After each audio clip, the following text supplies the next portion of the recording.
Praise the Lord. This is my story. This is my song.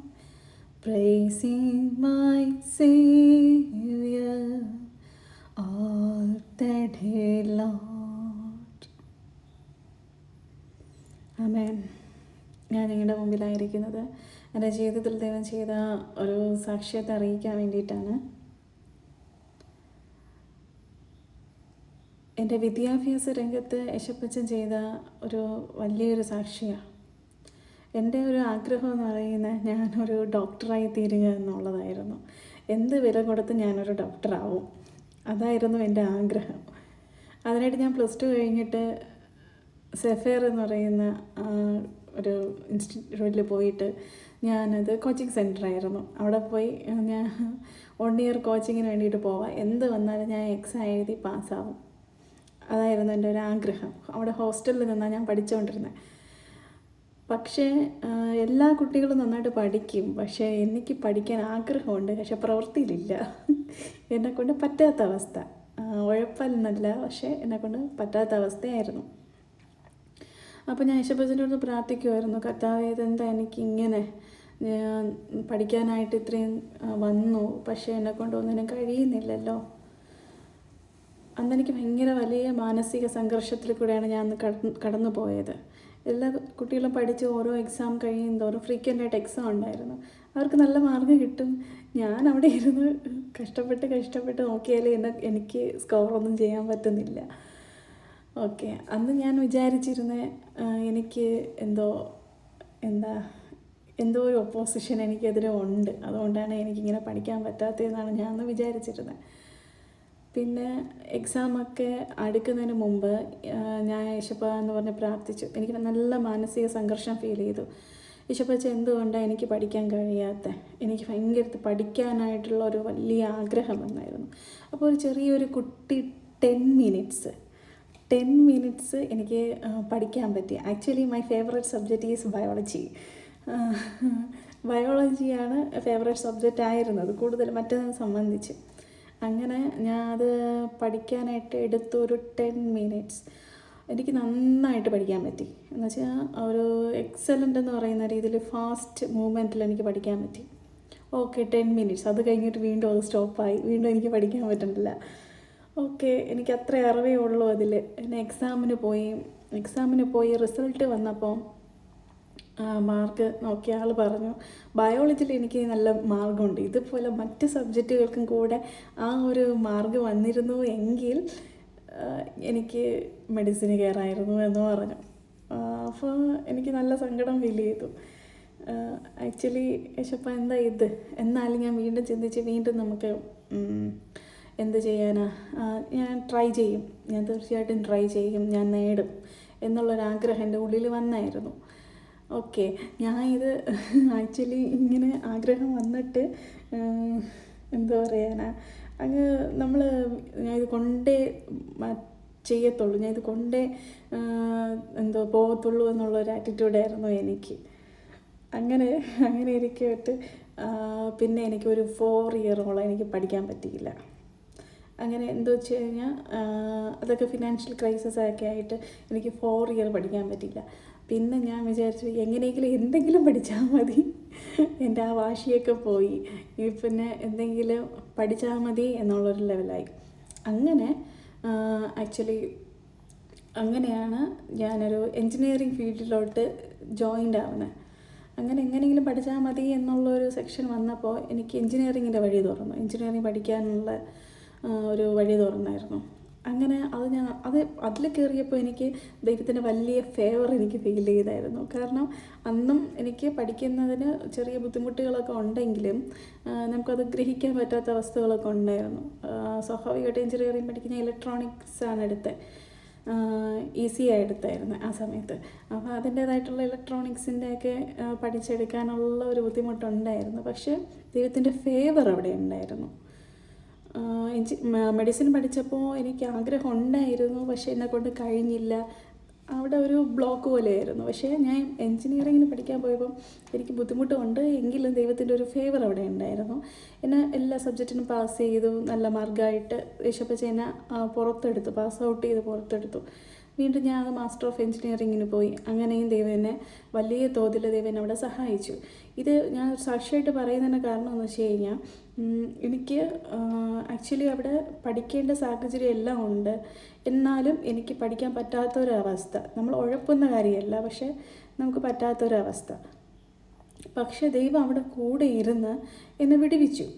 ഞാനിത് ഒരു കാര്യം പറയുന്നതാണ്, മെഡിസിൻ ആയിരുന്നപ്പോൾ എനിക്ക് ദൈവം കൂടെ ഇരുന്നു, ഇല്ല എന്ന് പറയാൻ പറ്റത്തില്ല. പക്ഷെ ഒരു റിസൾട്ട് വന്നില്ല. ഒരു മെഡിസിൻ, ഒരു ഡോക്ടറായി തീരുക, അതിനെന്നെ ദൈവം ഹെൽപ്പ് ചെയ്തില്ല.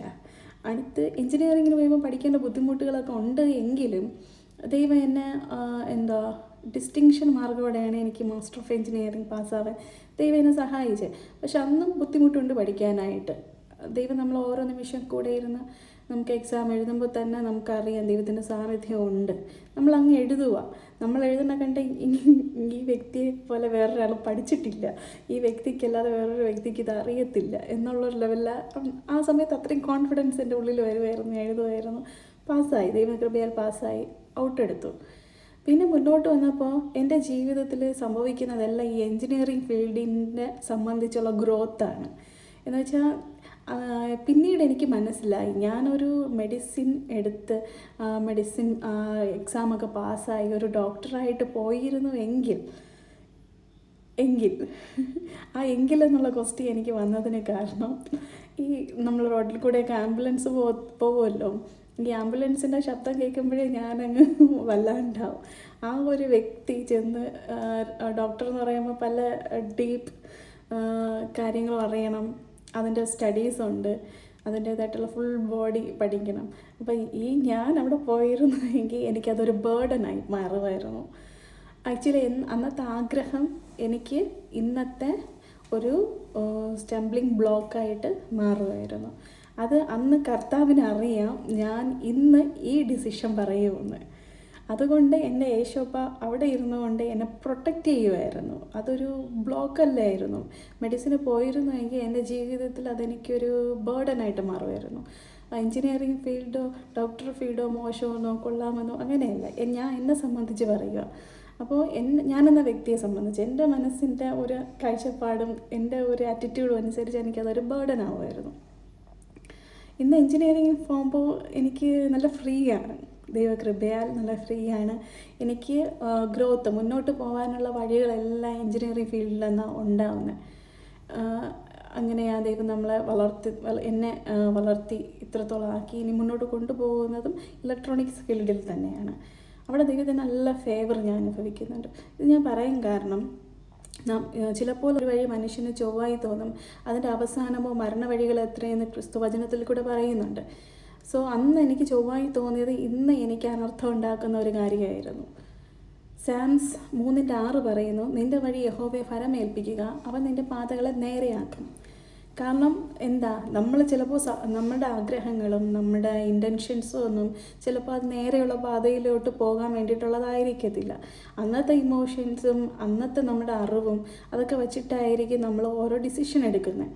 സോ അത് നമ്മൾ മുന്നോട്ട് പോകും തോറും നമ്മുടെ അറിവുകൾ ചേഞ്ചാവും, നമ്മുടെ ചിന്താഗതികൾ ചേഞ്ചാവും, നമ്മുടെ ആഗ്രഹങ്ങൾ ചേഞ്ചാവും.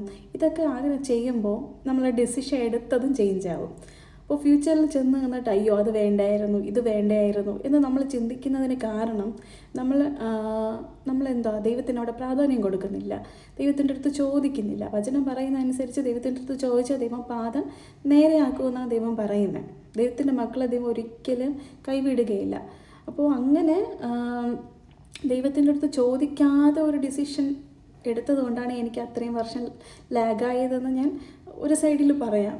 പിന്നെ എല്ലാത്തിനും ദൈവത്തിൻ്റെ ഒരു പദ്ധതിയുണ്ട്, അത് വേറൊരു സൈഡാണ്. പക്ഷേ എന്നാലും ദൈവം കരുതി, ആ സമയത്ത് ദൈവം കരുതിയത് കൊണ്ട് ഇന്ന് എനിക്കൊരു സാക്ഷിയായിട്ട് നിൽക്കാൻ കഴിയുന്നു. അന്ന് ഞാൻ ആ ഒരു വേ ഓഫ് തിങ്കിങ്ങിൽ ആ പാർട്ട് ദൈവം എന്നെ സപ്പോർട്ട് ചെയ്തിരുന്നുവെങ്കിൽ ഇന്ന് ഞാൻ ഇരുന്ന് സങ്കടപ്പെടുമായിരുന്നു. അയ്യോ ഈ ഡിസിഷൻ ഞാൻ എടുക്കേണ്ടതായിരുന്നു എന്ന് ഞാൻ ചിന്തിക്കുമായിരുന്നു. പക്ഷെ അന്ന് ദൈവം ഇരുന്നു ഞാൻ അന്ന് പെയിനിൽ കൂടെ കടന്നു പോയി എങ്കിലും ദൈവം ഒരു വഴി ബ്ലോക്ക് ചെയ്തു എനിക്ക്. ആ വഴി ബ്ലോക്ക് ചെയ്തത് കൊണ്ട് ഞാൻ ഇന്ന് ദൈവത്തെ സ്തുതിക്കുക, ഞാൻ ഇന്ന് സേഫായിട്ടിരിക്കുക. അതുപോലെ നമ്മുടെ ജീവിതത്തിൽ പല വഴികൾ ചിലപ്പം ബ്ലോക്കായേക്കാം. സോ അതിനെ ഓർത്ത് കരയരുത്, അതിന് ദൈവത്തിൽ സമർപ്പിക്കുക. അപ്പം ദൈവം സാംസ് 3:6 പറയുന്നത് എന്താ? നിൻ്റെ വഴി ദൈവത്തെ ഫലമേൽപ്പിക്കുക, നിൻ്റെ എല്ലാ വഴികളും ദൈവത്തിൽ സബ്മിറ്റ് ചെയ്യുക. ദൈവം ആ വഴി എന്താ സ്ട്രെയിറ്റ് ആക്കുമെന്നാണ് പറയുന്നത്. നമ്മൾ സബ്മിറ്റ് ചെയ്തിട്ടും ഒരു വഴി ബ്ലോക്ക് ആവുന്നു എങ്കിൽ അതിനെ ഓപ്പൺ ചെയ്യാൻ പോകരുത്. അതിന് ദൈവത്തിനൊരു പദ്ധതി അതിൻ്റെ പിറകിലുണ്ട്. ദൈവം അതിനെ സ്ട്രെയിറ്റ് ആക്കും. സോ അങ്ങനെ ആരെങ്കിലും വിദ്യാഭ്യാസത്തിലായാലും എന്തെങ്കിലും ജോബിൻ്റെ കാര്യത്തിലായാലും എന്തിനെങ്കിലും കാര്യത്തിൽ ഓർത്തിട്ട് ഇതേപോലെ എനിക്ക് വഴി ബ്ലോക്കായല്ലോ എന്ന് ചിന്തിക്കുന്നുണ്ടെങ്കിൽ അവർക്ക് വേണ്ടിയിട്ട് ഞാൻ സാംസ് 3:6 എന്ന് പറഞ്ഞ ബൈബിൾ വേർഡ് നിങ്ങൾക്കായിട്ട് ഞാനത് നിങ്ങൾക്ക് വേണ്ടിയിട്ട് സബ്മിറ്റ് ചെയ്യുക, റീഡ് ചെയ്യുക, ബൈബിൾ വായിക്കുക, വചനം ധ്യാനിക്കുക, ദൈവം എന്താണ് വചനത്തിൽ പറയുന്നതെന്ന് ഒബ്സർവ് ചെയ്യുക. ഇപ്പോൾ ഒരു വഴി ക്ലോസ് ആയോ സന്തോഷിക്കുക, ഓപ്പൺ ആയോ സന്തോഷിക്കുക. പക്ഷേ ഇതിന് രണ്ടും ഓപ്പൺ ആയാലും ക്ലോസ് ആയാലും അത് ദൈവഹിതമാണോ എന്ന് അറിയണമെങ്കിൽ നമ്മൾ ഫസ്റ്റ് അത് സബ്മിറ്റ് ചെയ്യണം ദൈവത്തിൻ്റെ കരത്തിൽ. ദൈവത്തോട് പ്രാർത്ഥിക്കണം. ദൈവത്തോട് പ്രാർത്ഥിച്ച് നമ്മൾ ഒരു തീരുമാനം എടുത്ത് ദൈവത്തിൻ്റെ സന്നിധിയിലെടുത്ത് മുന്നോട്ട് പോവുക. അതായിരിക്കും നമ്മുടെ ഫ്യൂച്ചർ നമുക്ക് ബ്ലെസ്സിങ് ആയിട്ട് പോകുന്നത്. ഇന്നത്തെ സാഹചര്യം വച്ചിട്ട് ഒരു ഡിസിഷൻ എടുക്കാൻ നമുക്ക് പറ്റത്തില്ല. കാരണം നമ്മൾ മുന്നോട്ട് പോകും തോറും നമ്മുടെ എല്ലാം മാറും. സിറ്റുവേഷൻസ്, അറ്റ്മോസ്ഫിയർ എല്ലാം മാറും. ചിന്താഗതികൾ, ആഗ്രഹങ്ങൾ, അഭിലാഷങ്ങൾ ഇതെല്ലാം മാറും. സോ അതുകൊണ്ടാണ് നമ്മൾ പറയുന്നത് first you should ask to Jesus Christ, then take the decision. Definitely you will not going to be a failure. Okay, അത് ഒരിക്കലും ഫെയിലിയർ ആവത്തില്ല. അത് കൺഫേം ആയിട്ടുള്ളൊരു കാര്യമാണ്. സോ നമ്മുടെ ജീവിതത്തിലുള്ള സാക്ഷ്യങ്ങൾ മറ്റുള്ളവർക്ക് അത് ബ്ലെസ്സിങ് ആവാൻ വേണ്ടിയിട്ടാണ് ഞാനിത് ഷെയർ ചെയ്യുന്നത്. കാരണം ഞാനിന്ന് ഒരു ജയാളിയായിട്ടാണ് നിൽക്കുന്നത്. ദൈവത്തിൻ്റെ ഈ സാക്ഷ്യത്തിൽ കൂടെ ഞാനൊരു ജയാളിയാണ്. ഇന്ന് എനിക്കറിയാം നമ്മളെടുക്കുന്ന ഡിസിഷൻസൊന്നും, സ്വയമേ എടുക്കുന്ന ഡിസിഷൻസൊന്നും ഫ്യൂച്ചറിൽ ഉപകരിക്കണമെന്നില്ല. ഫ്യൂച്ചറിൽ അത് നമുക്ക് ബ്ലെസ്സിങ് ആയി തീരണമെന്നില്ല. ഫ്യൂച്ചറിനെ അറിയുന്ന ഒരു ക്രിസ്തു നമ്മുടെ കൂടെയുണ്ട്. ദൈവത്തോട് ചോദിച്ച് ഡിസിഷൻ എടുക്കുക. അത് ഏതിനായാലും ഏത് കാര്യത്തിലായാലും ആ ഡിസിഷൻ പവർ ദൈവത്തിന് കൊടുക്കുക. ജീവിക്കുന്ന ഒരു ക്രിസ്തു നമുക്കായി ഉണ്ട് എന്നുള്ളൊരു ബോധ്യം ആദ്യം നമുക്ക് വേണം. ദൈവം നമ്മുടെ കൂടെയുണ്ട്, അങ്ങനെ ഒരു വ്യക്തി ഉണ്ട്. ഈ അഖിലാണ്ടത്തിൻ്റെ മുഴുവനെ സൃഷ്ടിച്ച ഒരു ക്രിസ്തു എന്ന് പറയുന്ന ഒരു വ്യക്തി, ട്രിനിറ്റി, നമുക്ക് മേലെ നിൽപ്പുണ്ട് എന്നുള്ള ഒരു വിശ്വാസം നമ്മുടെ ഹൃദയത്തിൽ ആദ്യം നമ്മൾ ബേസ്മെൻ്റായിട്ട് ഇടണം. അതിൽ നിന്ന് കൊണ്ട് വളർന്നാൽ മാത്രമേ നമുക്ക് ദൈവത്തിൽ ആശ്രയിക്കാൻ പറ്റത്തുള്ളൂ. ഇപ്പോൾ ഒരു കുഞ്ഞിൻ്റെ പപ്പയെ അറിയാം, അമ്മയെ അറിയാം, അറിവുള്ളത് കൊണ്ടാണ് അവരെ ആശ്രയിക്കുന്നത്. വേറൊരു കുഞ്ഞിൻ്റെ അച്ഛനെയോ അമ്മയോ എന്ന് വെച്ച് കഴിഞ്ഞാൽ ഒരു പിതാമാതാവിൻ്റെ ഒരു മകനുണ്ട്, മകളുണ്ടെന്നിരിക്കട്ടെ, അടുത്ത് വേറൊരു കുഞ്ഞിന് പിതാവുണ്ട്, മകനുണ്ട്. അപ്പം ഇവിടെ ആദ്യത്തെ മകൻ അല്ലെങ്കിൽ ആദ്യത്തെ കുഞ്ഞ് സ്വന്തം പിതാവിൻ്റെയും സ്വന്തം മാതാവിൻ്റെയും അടുക്കളയിലേക്കല്ലേ പോകും. അവരുടെ ശബ്ദം മാത്രത്തിലല്ലേ അവരെ കൂടുതൽ ഡിപ്പെൻഡ് ചെയ്യത്തുള്ളൂ, മറ്റുള്ളവരുടെ ശബ്ദത്തിലോട്ട് ഡിപ്പെൻഡ് ചെയ്യത്തില്ല. സോ ആ കുഞ്ഞിന് ഒരു അറിവുണ്ട്, ഇതാണ് എൻ്റെ പപ്പ, ഇതാണ് എൻ്റെ അമ്മ. സോ അതുപോലെ നമുക്ക് മീതെ ഒരു ട്രിനിറ്റി ഉണ്ട്. പിതാപുത്ര പരിശുദ്ധാത്മാവ് നമുക്ക് മേലെ നിൽപ്പുണ്ട്. എന്തിനാണ് പിതാപുത്ര പരിശുദ്ധാത്മാവ് നമുക്ക് മേലെ നിൽക്കുന്നത്? വചനം സാംസ് 3:6 പറഞ്ഞല്ലോ, എന്തിനാ? നമ്മുടെ പാതകളെ നേരെയാക്കാൻ. എന്തുകൊണ്ട് നമ്മുടെ പാതകൾ നേരെയാക്കുന്നു? ഒരപ്പൻ്റെ ഡ്യൂട്ടിയല്ലേ മക്കൾ പോകുന്ന പാത നേരെയാക്കണം. എന്തുകൊണ്ട്? എൻ്റെ മക്കൾ നന്നായി ഇരിക്കണമെന്നുള്ള ആഗ്രഹം ഒരു അപ്പനുള്ളത് കൊണ്ടാണ് മക്കൾ പോകുന്ന പാത സ്ട്രെയിറ്റ് ആയിരിക്കണമെന്ന് ആരാഗ്രഹിക്കുന്നത്? ക്രിസ്തു ആഗ്രഹിക്കുന്നത്. അത് നമ്മുടെ പാത ദൈവത്തിന് വേണ്ടി സമർപ്പിക്കുന്നത് നമ്മളെ കൊണ്ട് ശരിയാക്കുമെന്നല്ല, ഞാൻ ശരിയാക്കും, ഒരപ്പൻ്റെ ഡ്യൂട്ടി ഞാൻ ചെയ്യും എന്നാണ് ക്രിസ്തു പറയുന്നത്. സോ അത്രയും ഫേവർ ചെയ്യേണ്ട ഒരു അപ്പൻ ഇരിക്കുമ്പോൾ നമ്മൾ എന്തിനാണ് നമ്മളിൽ ആശ്രയിക്കുന്നത്? ഒരിക്കലും നമ്മൾ സെൽഫായിട്ട് ആശ്രയിക്കാൻ പാടില്ല. ദൈവത്തിൽ ആശ്രയിക്കുക, ദൈവത്തിൽ ആശ്രയിച്ച് മുന്നോട്ട് പോവുക.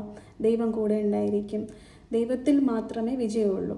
ഞാൻ പറയുന്നത് victory belongs to Jesus Christ. That means ദൈവമാണ് നമുക്ക് വിക്ടറി തരേണ്ടത്. ഞാനെന്ന വ്യക്തി ഒരിക്കലും മുന്നോട്ട് പോയെന്ന് പറഞ്ഞുകൊണ്ട് അതൊരു വിക്ടറി ആവത്തില്ല. ദൈവം വിക്ടറി തന്നാൽ നമ്മൾ വിക്ടറിയിലായിരിക്കും. സോ സ്വയത്തിൽ ആശ്രയിക്കാതെ ദൈവത്തിൽ ആശ്രയിക്കുക. ഇതെല്ലാവർക്കും ബ്ലെസ്സിങ് ആയെന്ന് വിചാരിക്കുന്നു. ആമേൻ. God bless U.